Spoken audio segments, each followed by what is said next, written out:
Okay, good afternoon everybody.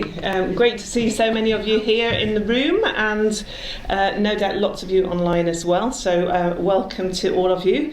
We're here for a CHE Policy Forum, and the forums, as you'll know if you've been to any of the last three or so last autumn, are designed to showcase CHE research and to draw out policy lessons from the fantastic work that goes on in the Centre for Health Economics.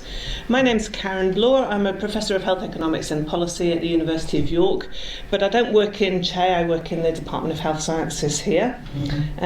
So huge welcome to all of you today, and as I say, to those online as well. Can I remind everyone online that this is a webinar. There's a Q&A tab. Please do ask questions as you hear the talks. You don't have to wait for the end. And if you're looking at those questions, you can upvote them, I think, to make sure that the ones, your favourite ones, get addressed in the Q&A later if we're inundated, and let's hope we are. So we're showcasing today CHE's work on waiting times, and what could be a more important topic this week as a new government faces a waiting list of around about 7.5 million and waiting times that have trebled. The median waiting time has trebled, I think, in recent years. I'm sure these guys will correct my stats if they're wrong. But yeah, what could be a more important topic to look at today? So we have three speakers, and I'll introduce all of them to you now, so that once we get started properly, we can just all listen.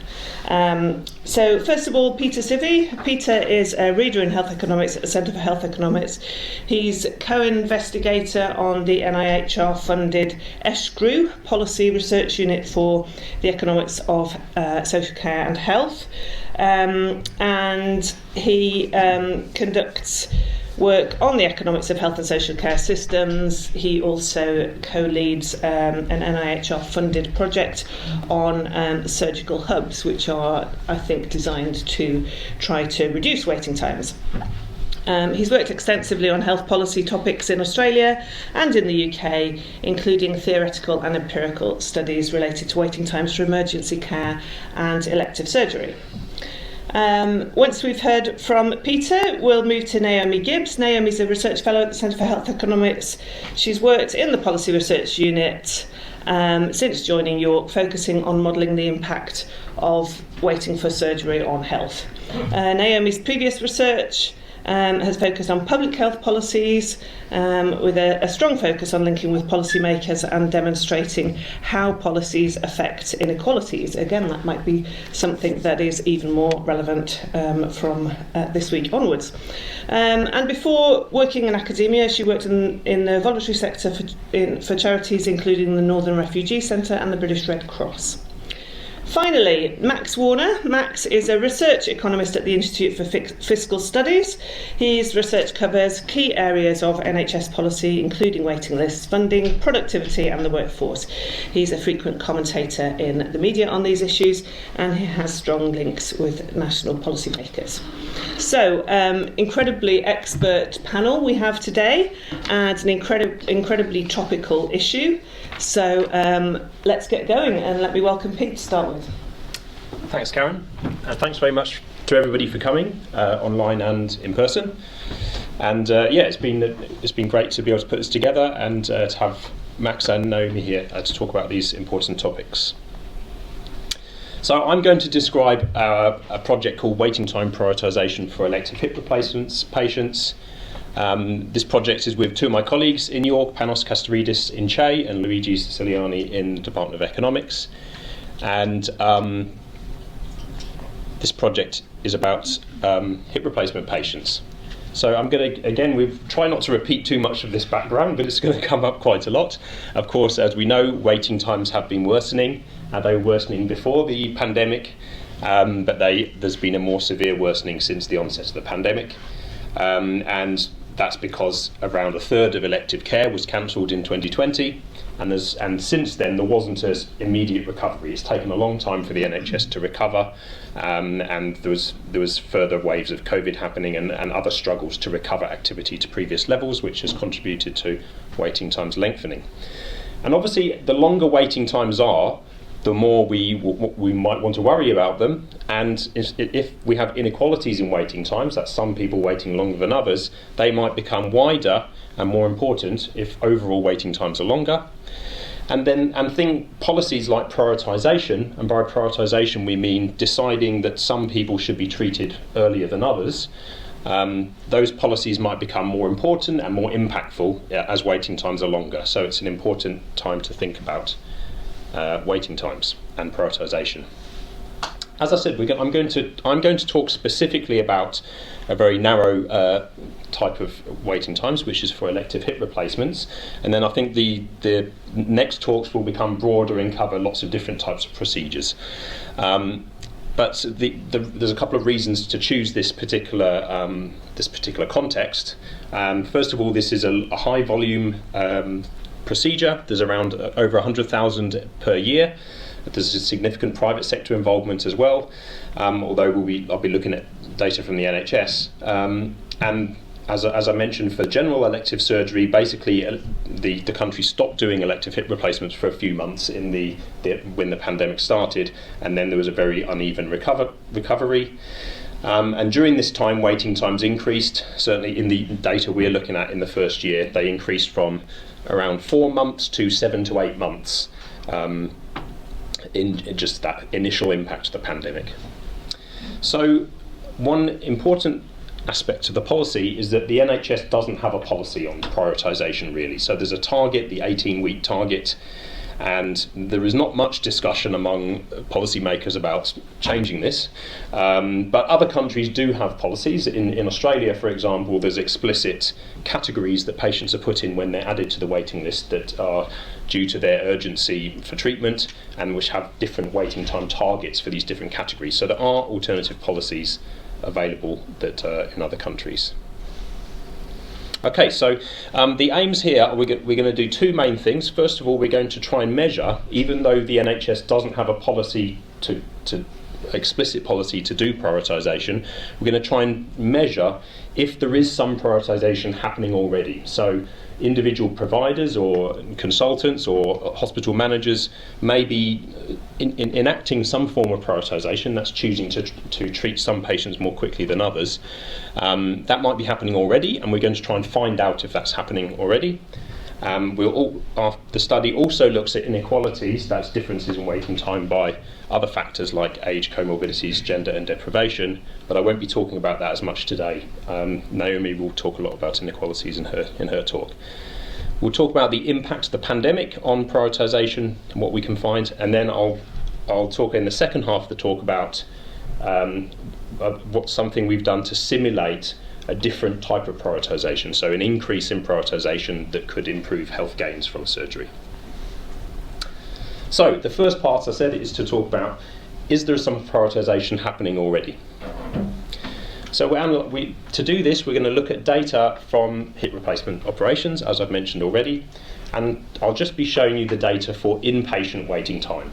That's the waiting time between when you've seen a specialist and it's been decided you need surgery and the time you actually admitted for surgery. And that's usually the longest part of the waiting time, although there is still a waiting time at the outpatient part, so the first part before you see the specialist. So yeah, we'll just show you that today. And one of the other reasons for looking at hip replacement patients is that we have good measures of preoperative health for these patients, which all NHS patients having a hip replacement are given a survey which measures their preoperative hip function and pain. So they report their level of pain and also how their hip pain and how their hip issues are affecting their day-to-day activities. And we use a commonly used measure of that. I won't go into the details, but that's in the paper. And then we'll use regression models to control for other factors that could affect waiting time.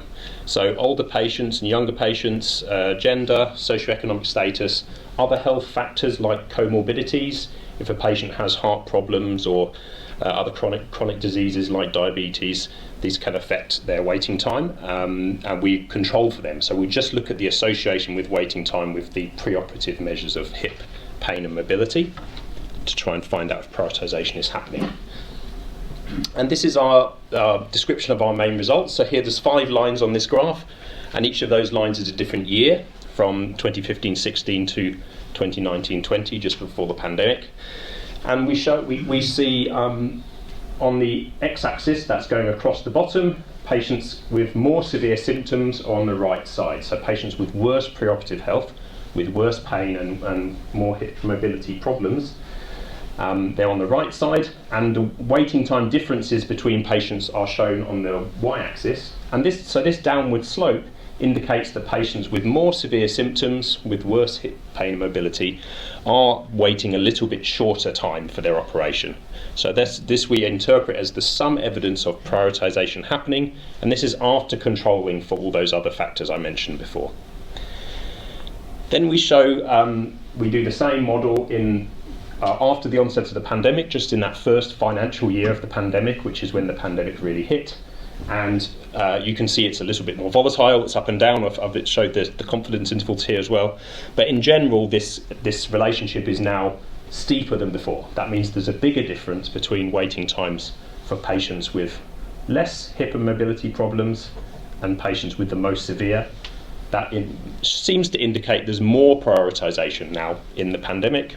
Overall waiting times have gone up a lot. That's not shown in this graph, so this is all just showing the differences between patients by their preoperative health.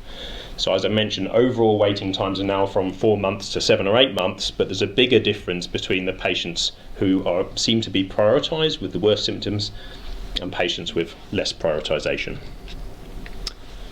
That's basically the results for the first part, which is that we have found some evidence of prioritisation by this measure of preoperative health, which is like the severity of the hip pain and mobility problems. And this prioritisation seems to grow over time. So these differences have grown a bit over time, and then especially with the onset of the pandemic. We also have results in the paper about waiting time inequalities by socioeconomic status, for example, which have got worse in the pandemic. So there's sort of increased prioritisation, but also worse inequalities, and that theme will come out a bit in Naomi's talk later as well. Okay, so the first part, we've shown that there's some prioritisation that is already happening in the NHS for this type of patients, or at least that's our argument. We argue that we've shown that. But one question is this good enough? Should we prioritise more or less? And we're going to try and answer that in a specific way that's to try and do it quite simply. So even though we found there's a bit of prioritisation, if you look at it overall, this is 120 days, so that's the 4 months that most patients are waiting. This is data from just before the pandemic in 2019. It's still quite flat, so there's not very big differences. The differences are sort of fairly marginal.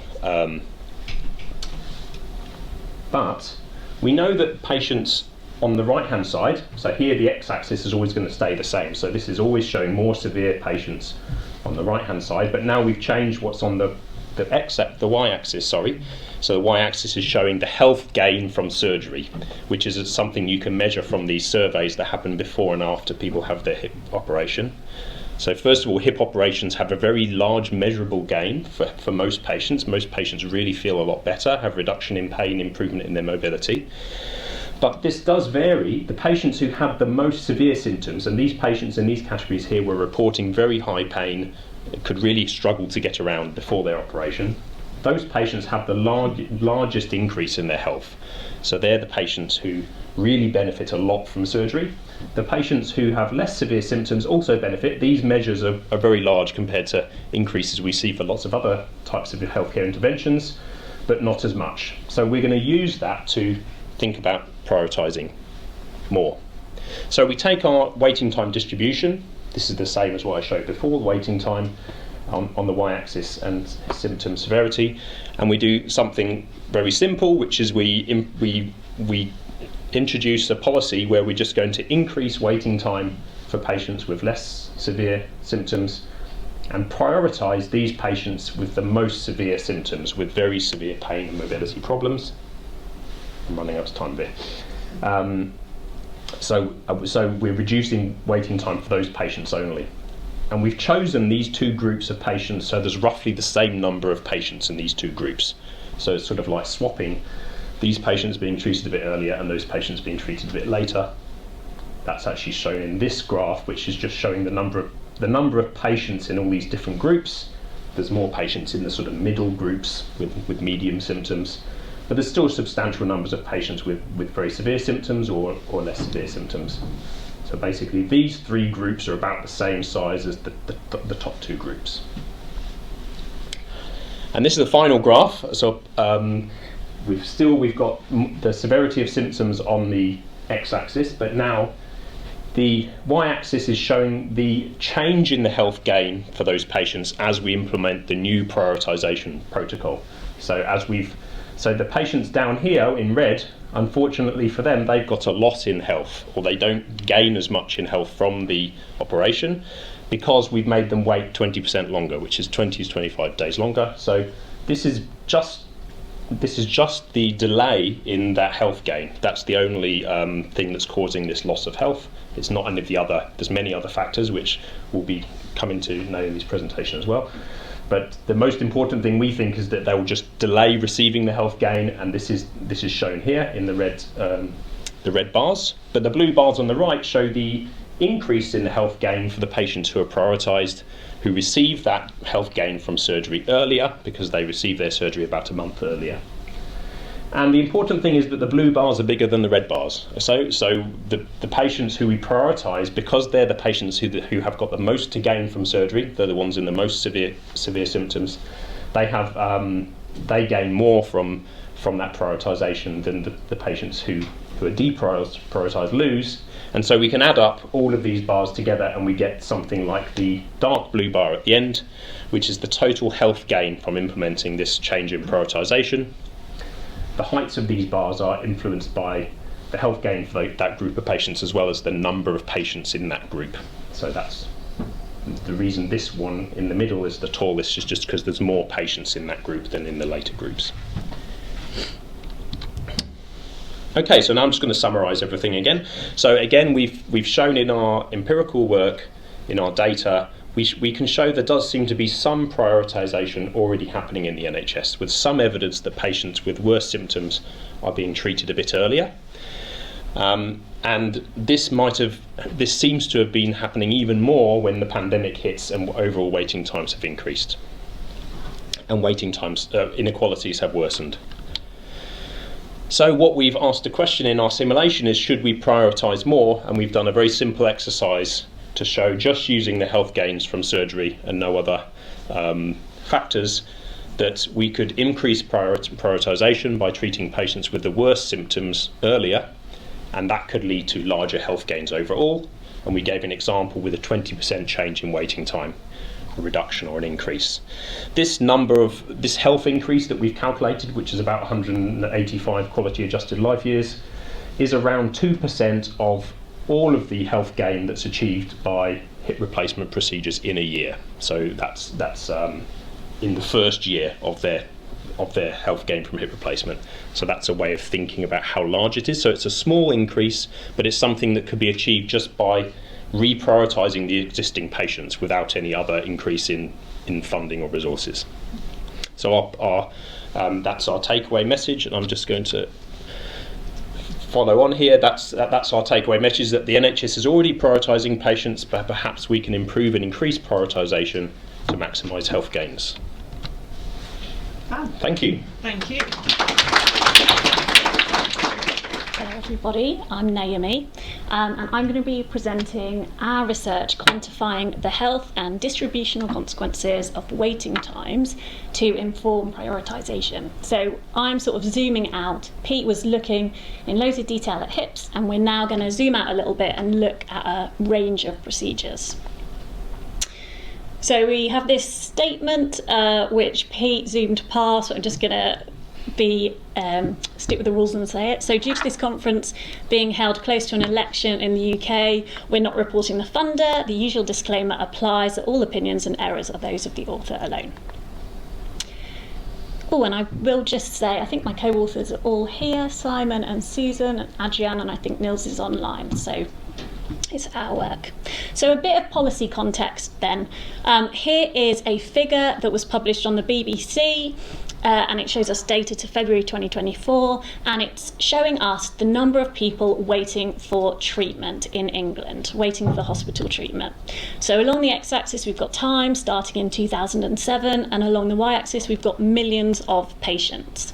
And you can see that there's this increasing trend which started in around 2008 and which was really exacerbated during the pandemic. It looks maybe like it's just starting to come down, but it's early days, so it'll be interesting to see how that develops. The reason 18 weeks is on here, and there's different shaded areas for that, is because 18 weeks was the government target for all procedures. So basically, they didn't want patients for any elective procedure to be waiting more than 18 weeks. This hasn't been met for over 10 years, but in the Labour manifesto, they renewed their sort of promise to target this policy and hopefully have it happen again.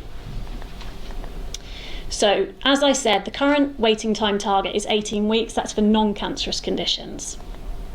But what we want to ask is, could we gain more health if we had different targets depending on the procedure? And is there a trade-off between population health and health inequalities? So to answer these questions, we built what we call a general decision analytic model, which is essentially just a load of equations, and you shove a load of data in at the start and you get some numbers out at the end. And that enables us to estimate the health impact of waiting for elective surgery. So in our model, we combine the mortality and morbidity impact into one single metric, which is called the quality adjusted life year. And as health economists, we use this quite a lot. It's generally accepted in England, and it's really useful in allowing us to compare very different conditions and measure them against each other. So we wanted to keep our model simple and use routine data so that we can easily apply it to a really broad range of procedures. These are the procedures we chose, and this was in conversation with the Department of Health, and also they're high volume procedures, and they're quite different. So we've got a couple of heart procedures, we've also got hernia, hysterectomy, cholecystectomy, hip and knee replacement, and cataract. So as I said, we're interested in how the impact of waiting varies by procedure, sex, and groups defined by an area level of measure of deprivation, which is called the index of multiple deprivation. And we put people into a quintile depending on how deprived the area they live in is.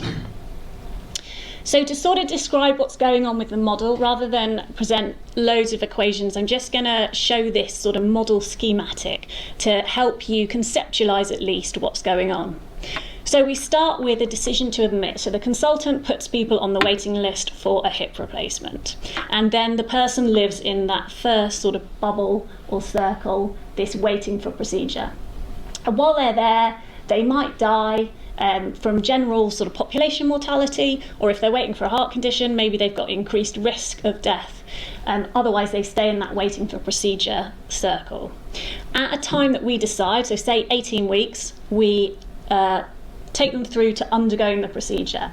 When that happens, they might die perioperatively, so that's within 30 days of the procedure. If they don't, then they get to move to the post-procedure survival, where they stay until old age, hopefully, and then they die. But there are other reasons people might exit a waiting list, and we were able to model 2 of these. So one of them is acute admission, so perhaps you're on the waiting list for a heart procedure, and then you have an acute event, so you get bumped up the list. And the other one is switching to private care, becoming really quite relevant. The share has increased quite a lot. So maybe you're on the NHS waiting list, but you get fed up, so you decide to pay out of pocket for your hip replacement. So that's sort of how the model works, and we start everybody at the beginning, we set the waiting the waiting time to 18 weeks, run it all, count up all the health that was generated, go back to the beginning, make them wait longer, run it all again, how much health did that produce, and then we can compare the two. This slide is thanks to Susan. Essentially, the data comes from lots of different places, so we don't have a really nice data set of people on the waiting list.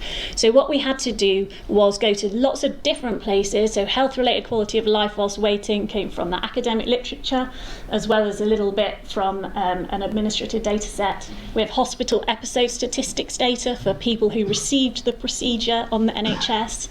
We get use of private care from somewhere else. We get mortality from the ONS. So it's a little bit like this ancient story of men who are in contact with blind men who are in contact with one part of the elephant, can describe it in detail, but don't have the overall big picture of the elephant. That was our experience in trying to bring together the data to populate this model.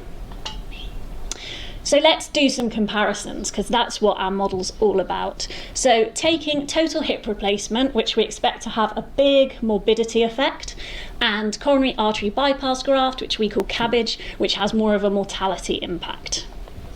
So our model allows us to generate results like this. So along the x-axis, we've got waiting time from referral to treat, so how long you have to wait once you're on the waiting list.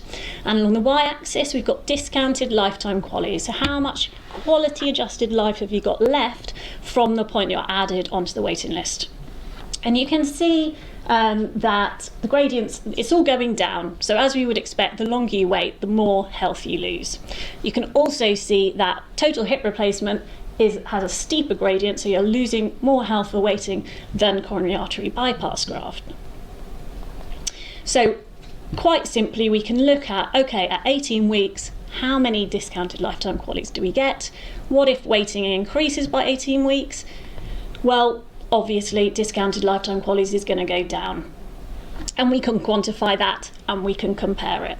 So the quality loss from increasing inpatient waiting time from 18 weeks to 36 weeks for CABG, just looking at the female poorest as an example, reduces by 0.6%. For total hip replacement, it's 2.7%, so a much bigger loss.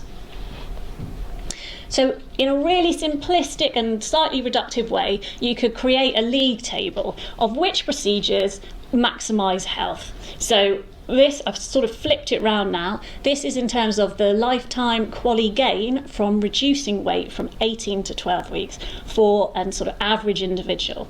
So hips and knees are great. You're going to get loads of extra health. Down at the bottom, we've got hysterectomy and cataract surgery. So if the decision maker wants to maximise health, I might think, let's really focus on the hips and knees. But the decision maker may also be interested in inequalities. So to understand the impact on health inequality, first of all, we need to understand the numbers of patients in each IMD quintile group, and we need to understand their capacity to benefit, which we get from our model.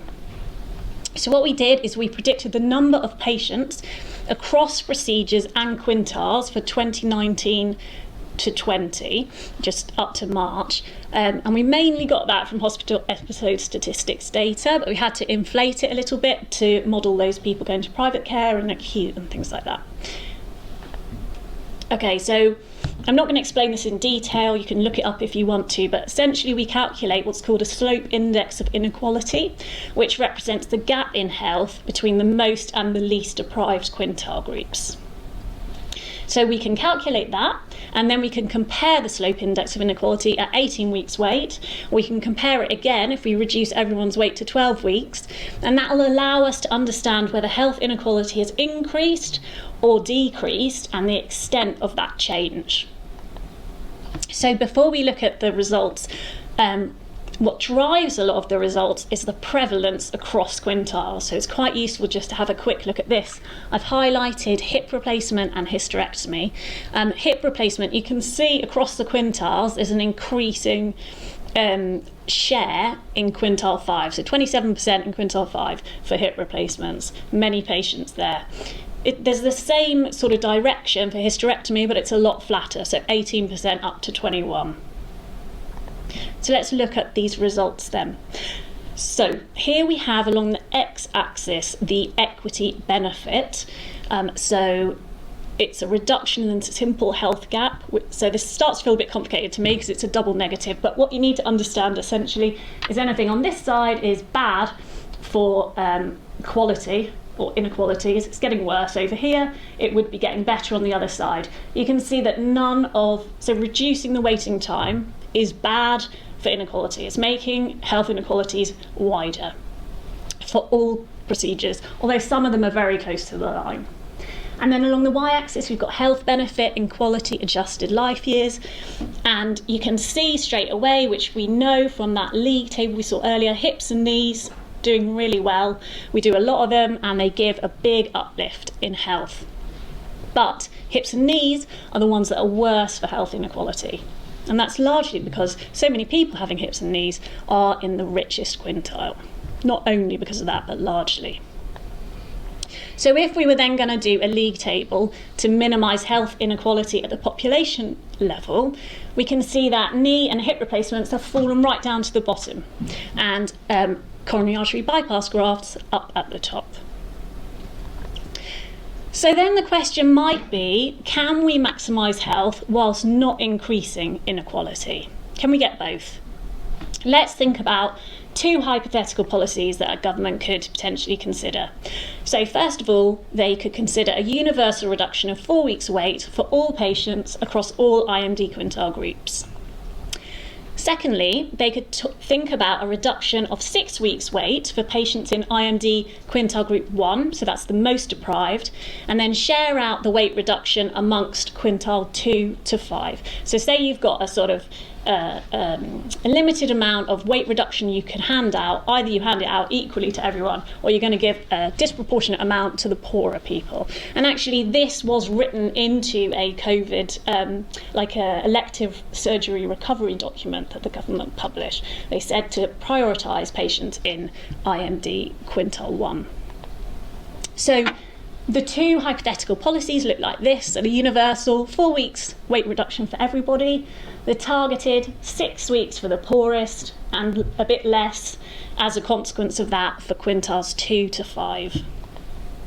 So my last figure is very similar to the last one. So again, along the x-axis we've got the equity benefit. It's not looking great again, we know that already. Health benefit along the y-axis, and you can see the little symbols for each procedure, and there's a dotted line. So the point on the left is the one that's the universal policy, and then you travel along the dotted line towards the right, and then there's another symbol, and that's the targeted policy. So adopting a targeted policy is shifting that inequality result to the right. It's having a less negative impact on inequalities. For cholecystectomy, we've actually managed to move into an inequality improving scenario. And you could argue that we're not losing a great deal of health from taking this targeted approach. So hips and knees, we're still getting a lot of health, but we're minimising that impact on health inequality.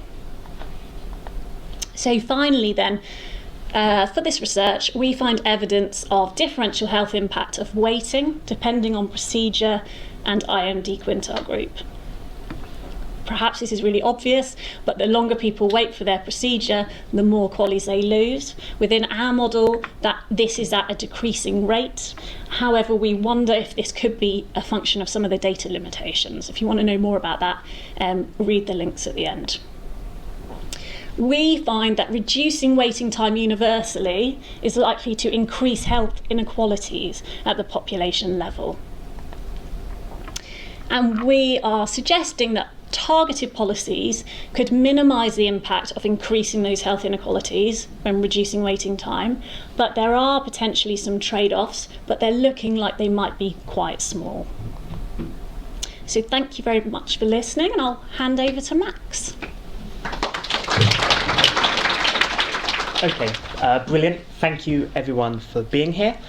So I'm going to now try and do kind of two related things. One is to discuss a little bit some of the key results from the two papers we've just seen Naomi and Peter present, and then really try and draw out some of the kind of core policy implications of them.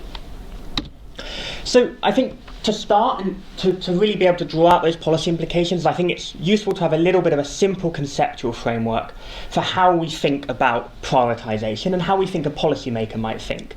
In essence, I'm just going to zoom out a little bit further from the previous two talks. So, as we've seen, I think it's genuinely uncontroversial to say that waiting for treatment is undesirable. There's lots of reasons for that. Longer time in poor health, it may worsen health conditions, and actually I think there's probably quite a few non-health impacts, uncertainty about when you're going to be treated. Oh, you can't schedule a holiday because you don't know your appointment date. Things like that. But it's always worth remembering there's a reason we have waiting times, right? Reducing waiting times is seriously costly in terms of resources, in terms of the government's funding. I don't think anyone would really view that a zero waiting time is optimal. And that really leads to two related questions when we think about waiting times. The first is, what is the optimal level of the average waiting time? In a sense, what is the level of resources going into the system? That's a very important question, but not the focus of today. Really, the focus of today is, given the average waiting time, given the resources that a government has chosen to put into a healthcare system, how should we prioritise patients within that? And the key challenge, and I think Peter set this out really nicely, is you have to prioritise by something, right? A decision to have no prioritisation rule is still an active decision.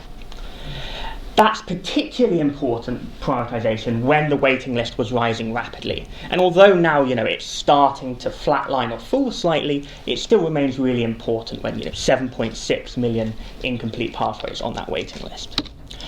The challenge, of course, though, is there's lots of different things you could choose to prioritise by, and this really depends on two things. One, it depends on, as a policymaker, your objectives, what we as economists would call an objective, your objective function. That's ultimately a political question. Is all that you care about the total qualities in the population? Do you want to kind of think about inequality? Do you have notions of fairness or some other concept that matters when you think about the waiting time? And the second thing, of course, that we as economists can answer empirically is, what are the impacts of different prioritisation rules on different plausible objectives? And that's really what we can view the two papers we've just seen as. So just to give you some examples of the kind of things you might want to prioritise by if you were a policymaker. Well, maybe the most obvious one is you might want to prioritise based on existing waiting time. In a sense, a very simple queue. Whoever's been waiting the longest gets treated first. You come to the front of the queue, you get treated.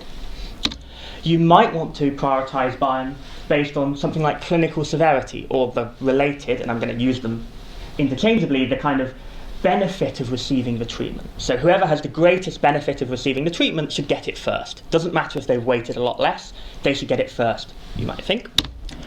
You might also want to take into account socioeconomic characteristics, and I'm going to use that quite broadly, but you might think about deprivation, you might think about age, you might think about other things. It's not very popular for the English NHS, but of course we as economists tend to think that most goods are quite well allocated based on willingness to pay. So that is an alternative. Again, not a focus in the NHS, and indeed there are many other ways you might want to prioritise the waiting list. I'm really going to focus on the first three. A, that's where the NHS policy debates really are, and B, that's really what these two papers have been looking at. And I'm just going to kind of illustrate this graphically, because I think this will be useful for thinking about the two papers together, to think about the choice that a policymaker faces, right? You can't prioritise based on everything simultaneously. You really have a trade-off, and you've got to choose somewhere within this triangle. Maybe you go to the bottom left, all you care about are waiting times. Maybe you go to the top, maybe you prioritise purely based on severity. Maybe you go somewhere in the middle, maximising or trying to balance multiple different potential prioritisation rules. And just to start with, the policy focus since the start of the pandemic has very, very clearly been down here. Not all, but the main elective recovery targets have been exclusively about waiting time. We want to eliminate waits longer than 2 years, then waits longer than a year and a half, then a year and a quarter, then a year, then maybe one day 18 weeks, right? Very much the waiting time, not some of these other things. Okay, so now I'm going to start talking a little bit about Peter's paper. So, as Peter said, this focuses on hip replacements and really asks two important questions. One, what is the extent of current prioritisation? There isn't an official rule. What is actually happening? As we'll talk about later, there's actually a huge amount of discretion for different NHS organisations. And then we're going to look at what could happen if you changed prioritisation. And the first thing, as Peter said, is from their work, you really see that for hip replacements, there is some prioritisation by severity, but not very much, I would say. And I think Peter said too. So just taking this chart again, this is pre-pandemic, of course, there's been a bit more prioritisation. But if I took away all the X and Y axis and labels and you just looked at it, the big thing you'd take away is those bars are pretty similar. Yes, there is the gradient, but really those bars are pretty similar. And indeed, the other characteristics that they look at in this paper, things like deprivation, age, ethnicity, there are some differences, but even less. So big picture, I think we can view this as consistent with prioritisation by waiting times as the main objective. And to think about this, imagine all you cared about was who's waited the longest. So whoever gets to the front of the queue gets treated next. Well then, actually none of your characteristics, more or less, should matter for your waiting time. Everyone should wait the same time because you get to the front of the queue and you get treated, at least in one time period. And broadly that's what we see. Not completely, but broadly. So we can kind of think of Peter's paper as showing us, well, the first thing it shows us is we're not really very near the top of the triangle at all for hip replacements. Really, it looks like we are currently somewhere down here. We're mainly prioritising based on waiting times. Yes, there's a little bit of severity. We're not perfect here, but we're somewhere down in that corner. That's the kind of revealed preference of people deciding hip replacements, we can broadly think. Okay, so then Peter does a very nice exercise, and co-authors I should always say. So if we did prioritise more by severity, very nice result that you could improve total health. A little bit, but you could, crucially given the same resources, right? So you're improving health without putting more into the system. That is a nice result. I think it's something very important to remember, of course, to use a bit of jargon, that is not a Pareto improvement, in the sense that some people are being made worse off by this. Right? Total health, if you sum it up, is increasing. Some people are getting big gains, some people are getting small decreases in health. So it's not a universal win, but it's still probably something we might be attracted to. Of course, though, if you did prioritise more by severity, you would get more long waits. Low severity people would be waiting longer. And again, if your objective is really about we don't want long waiters, this is inconsistent with that. But taking the result seriously, if you are a policymaker and if you really just care about total health, summed in a very kind of utilitarian, no weights kind of way, we should be prioritising a lot more by severity. If that is your objective function, we are not doing very well at trying to achieve that. And so again, we can think if we're somewhere around here, if you want to kind of maximise total health in a kind of summed qualities way, we should be moving much more up there. We could go even further than a 20% increase and decrease. You could go even further. Okay, so now I'm going to talk a little bit about Naomi's paper and how this fits into the framework. So Naomi takes a slightly different approach and co-authors are building a model which allows us to go a little bit further in some of the kind of counterfactuals. And again, runs two exercises. One is a uniform reduction in waiting times from 18 weeks to 12 weeks. Of course, any policymaker would love to be in 18 weeks, we're far from that. And then this kind of inequality reducing reduction, or trying to mitigate this by reducing more in more deprived areas.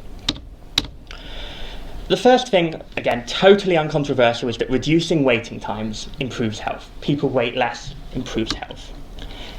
I think it's really important to remember, everybody is better off in this world. Waiting times are shorter, everybody is better off. But health inequalities are larger. People are better off, but those who are kind of traditionally already better off get more of a benefit. But there's huge variation by procedure, as Naomi pointed out. So hip and knee kind of stand out as strikingly different from everything else in the way that Naomi described. And I think one key point immediately from this paper, and I think this is part of the point of doing multiple treatments, is we should not be thinking of this as a single decision problem. Right?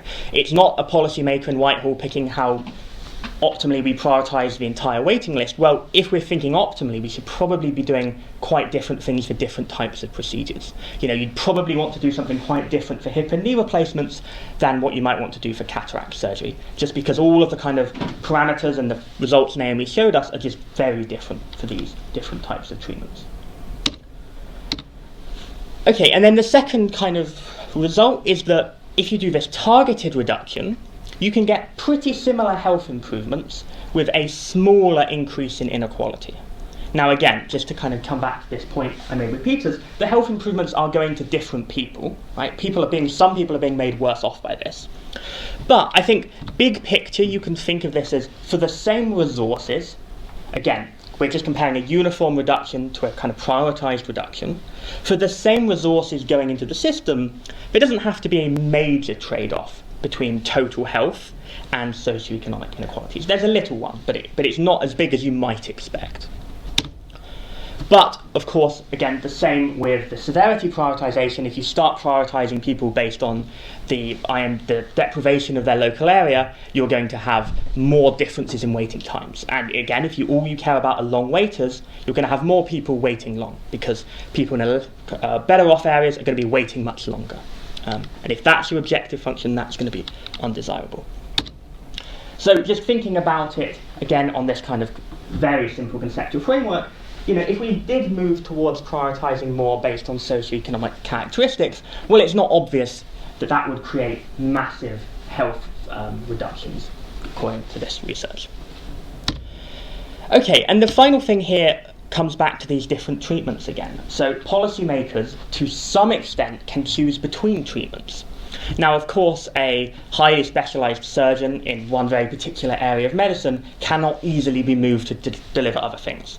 But a lot of resources in the NHS, particularly I would argue some of the binding ones, things to do with bed space and theatre space, really are to some extent transferable across treatments. And that is another type of prioritisation. The first kind of type is, for a given treatment, how do we prioritise people waiting for hip replacements? But a kind of bigger question of prioritisation is, how do we prioritise hip replacements relative to cataract surgery, for example? And if you take the results really seriously, and if you do that, if your objective is to maximise health, we should be redistributing across treatments. Right? We shouldn't be reducing waiting times uniformly for every type of treatment. We should, for example, be cutting hip and knee waiting times a lot, and correspondingly, if we want to be resource neutral, increasing waiting times for other treatments. If you take the results seriously, that is the way they would push you to do. That might be uncomfortable for a policymaker, and of course there are limitations to the research, but if you took that at face value, that is what you would want to do, if you cared about maximising health. Okay, so that's a little bit on the two papers, and now I'm going to just talk for a few minutes about some of the real policy challenges here. It's not unreasonable to expect policymakers to care about maximising total health. So why aren't they already doing some of the things that we've already talked about? So Naomi said, actually, NHS England already have statutory duties to be reducing health inequalities, for example. They've been trying to do some of this. Why is it maybe not going as well as we might have thought they could be doing? And I'm going to kind of outline a few of the kind of key policy and implementation challenges that, as this is a policy seminar, we shouldn't forget, basically. The first is just information. And this is a bit of a meta challenge, because both of the papers, and indeed all the research that people tend to do on health, is limited by the available information that we have in things like administrative data sets on, for example, the severity of patients or the value add of treatment. But again, this is a bit of a meta problem, but this same problem, strikes hospitals themselves. Implementing prioritisation rules based on lots of measures of severity and lots of characteristics from an information perspective can be very challenging, particularly actually prior to your outpatient appointment, when no one in the hospital has seen you. How can they be prioritising you based on your severity? And indeed, if we want a proper rules-based system, we need to have proper numerical measures of things that, again, are actually quite challenging. At the moment, and certainly this was true before maybe this year or last year, there's very little data collected nationally about the waiting list. We know very little, actually. And crucially, policymakers know very little. One of the reasons that there was such a focus of waiting time prioritisation, so, eliminating waits more than 2 years, more than a year and a half, was because that was the data that policymakers had.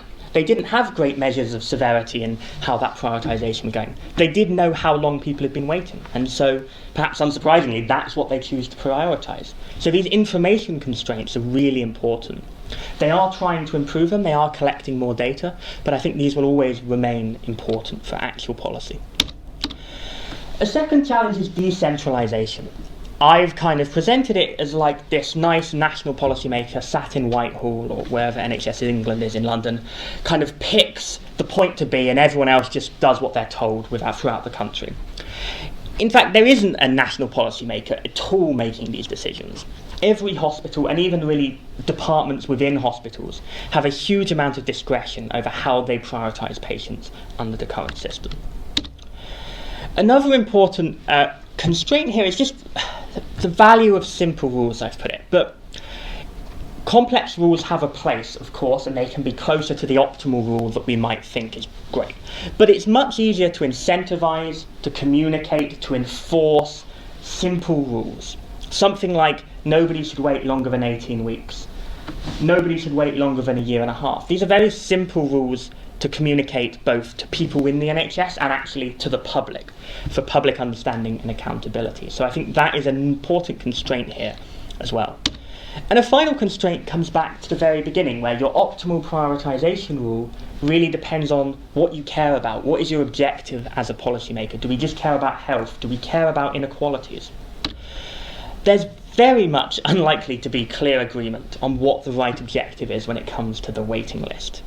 Between and among policymakers, between clinicians, particularly in practice the doctors, and the general public. And you might think, well, as health secretary, I should be able to just pick what I do. But the decentralised nature of the system at the moment means that is not actually going to be binding in a sense. And there's a really nice report from the King's Fund who look at particularly inequality prioritisation, and they're just a few quotes because I think they're very instructive. So they kind of did some qualitative work, and for example they looked at one trust, Trust A, that planned to start some work on waiting lists, and it stalled because essentially the doctors didn't want to do it. The doctors disagreed on the objectives. In Trust B and C, leaders were concerned about how clinicians would react to the work. There's also public concern. They talk quite a lot about this, but one example of a kind of deliberative study in Coventry and Warwickshire found that the public did not support the use of non-clinical factors to prioritise care, for example. NHS England want to do that. The public, maybe in this very small study, don't. The point is that because of the decentralised nature, because of the political nature, ultimately, of the NHS, it's going to be very challenging to do anything because people will disagree on what the objectives are. And that is really what a minister cares about a lot, actually. Okay, so I want to just conclude and bring this even closer to policy, which is what does this mean for the new government? As was alluded to, Labour's key commitment, the key manifesto commitment, is to return to the 18-week standard within the next parliament, i.e. nobody should, 92% of people, technically, should be waiting less than 18 weeks. So most people should wait less than 18 weeks to get their treatment. That is very clearly waiting time prioritisation, right? That is, we want to get rid of long waits. As Naomi said, that hasn't been achieved in almost a decade. We, IFS, have been very clear that that is going to be a very challenging thing to achieve in 5 years. And the evidence from today is that for some quite plausible objectives, this 18-week target committed to by Labour, again, and the previous government, isn't a great target. Take Pete's paper. If we want to maximise health outcomes, we should be prioritising more by severity. Maybe low severe people, at least for hip replacements, should be a bit higher than 18 weeks, and the people who really need the hip replacements should be a bit lower, if you take that seriously. Or if we care about healthcare inequalities, again, it's not obvious that a universal 18-week standard is optimal. And again, comparing across treatments, we might think different treatments should have different numbers. So today I think is a good challenge to that 18-week target, but I think it's very important to recognise the kind of political and policy making reality, which is there is value in a simple, easy to understand target. And these kind of challenges, these implementation challenges, really do matter when we want to kind of translate this work into actually improving policy making. Okay, that is everything from me. Thank you very much.